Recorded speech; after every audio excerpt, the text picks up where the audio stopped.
Hai, saya Dr. Lugi Andrius Gusman, spesialis penyakit dalam, konsultan hematologi onkologi medik, atau dipanggil dengan Dr. Lugi.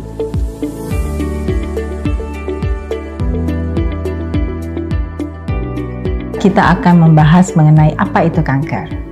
Kanker adalah suatu penyakit yang ditandai oleh pembelahan atau pertumbuhan sel abnormal dalam tubuh yang tidak terkendali dan menyebabkan kerusakan pada organ tubuh yang normal.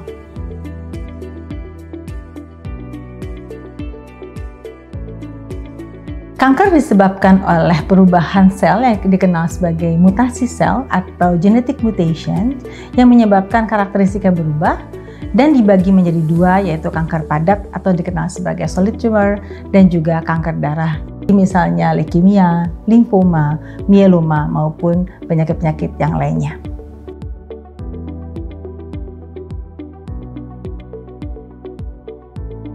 Proses pengobatan kanker dimulai dengan satu diagnosis yang tepat.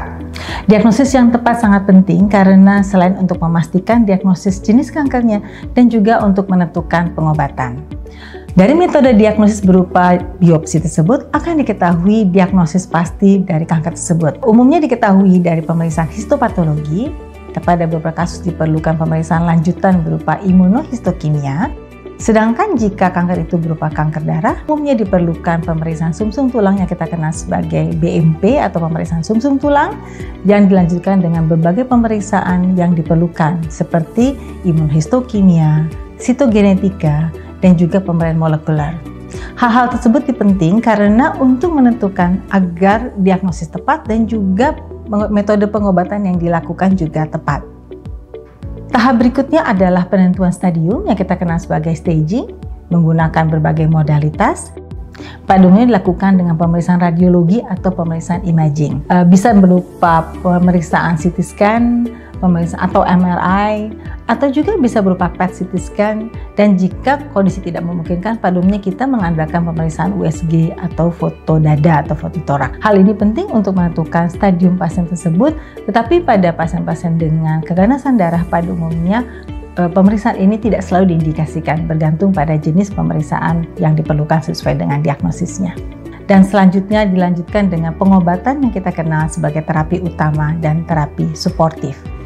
Pengobatan utama kanker terdiri dari operasi, yang kedua adalah radiasi, dan yang ketiga adalah terapi sistemik yang kita kenal sebagai kemoterapi. Kemoterapi sendiri dapat berupa infus, umumnya berupa infus yang dapat diberikan berupa short infus atau jangka pendek, bisa berupa continuous infusion, ataupun bisa berupa tablet atau kombinasi.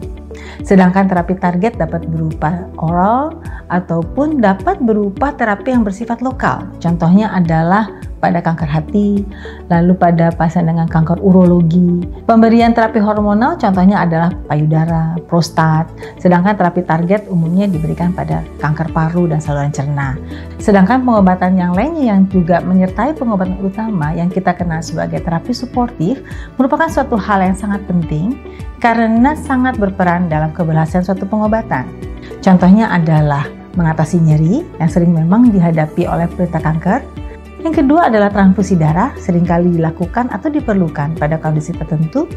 Yang ketiga adalah mengatasi nutrisi. Kita ketahui bahwa pasien-pasien kanker seringkali mengalami masalah dalam asupan makanan dan malnutrisi yang tentunya harus disupport oleh nutrisi yang baik, fisioterapi, ataupun juga psikoterapi. Karena kita ketahui pengobatan kanker tidak akan berhasil tanpa dukungan psikoterapi yang baik dan juga support psikologis yang baik, baik dari keluarga maupun sekitar. Tetapi pada kondisi seperti kanker stadium lanjut, kemoterapi juga sangat berperan.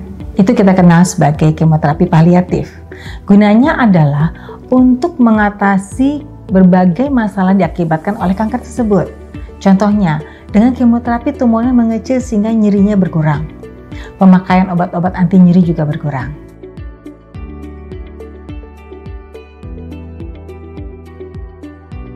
Kemoterapi juga penting pada yang bersifat paliatif untuk mengatasi berbagai masalah yang akan mengganggu kualitas hidup pasien tersebut. Pasien dapat bekerja, dapat mengerjakan aktivitas sehari-hari, dapat melakukan ibadah, maupun berbagai kegiatan sosial lainnya. Dan tentunya dengan demikian, Kemoterapi meskipun dengan berbagai komplikasi atau risikonya sangat diperlukan bukan hanya untuk bertujuan kuratif, tetapi pada kondisi paliatif. Dia akan membantu untuk memperbaiki quality of life atau kualitas hidup pasien sehingga dia akan bisa melakukan berbagai kegiatan bersama-sama dengan keluarga maupun dengan teman-teman dan aktivitas sehari-hari.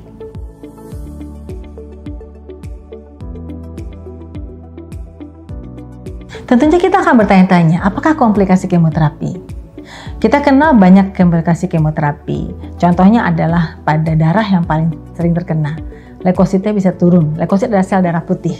Ya, pada saat sel darah putih atau leukosit itu turun, pada umumnya pasien itu berisiko untuk mengalami infeksi. Ya, bisa diare, bisa demam, bisa juga HB-nya rendah sehingga diperlukan transfusi. Pada kondisi tertentu, trombositnya bisa turun. Ada komplikasi juga yang cukup sering dijumpai, contohnya adalah rambut rontok, lalu sariawan, mual, tidak nafsu makan, ataupun yang bersifat spesifik pada obat tertentu, misalnya kesemutan, ataupun juga kondisi-kondisi lain yang sangat penting seperti gangguan psikologis, merasa malas, capek, ataupun merasa lemah. Oleh karena itu, pendekatan atau terapi multidisiplin sangat penting karena bukan hanya membantu untuk kesembuhan pasien dan keberhasilan pengobatan, tetapi juga meningkatkan quality of life dalam bentuk support, nutrisi, dan berbagai hal lain agar pengobatan pasien itu dapat berhasil.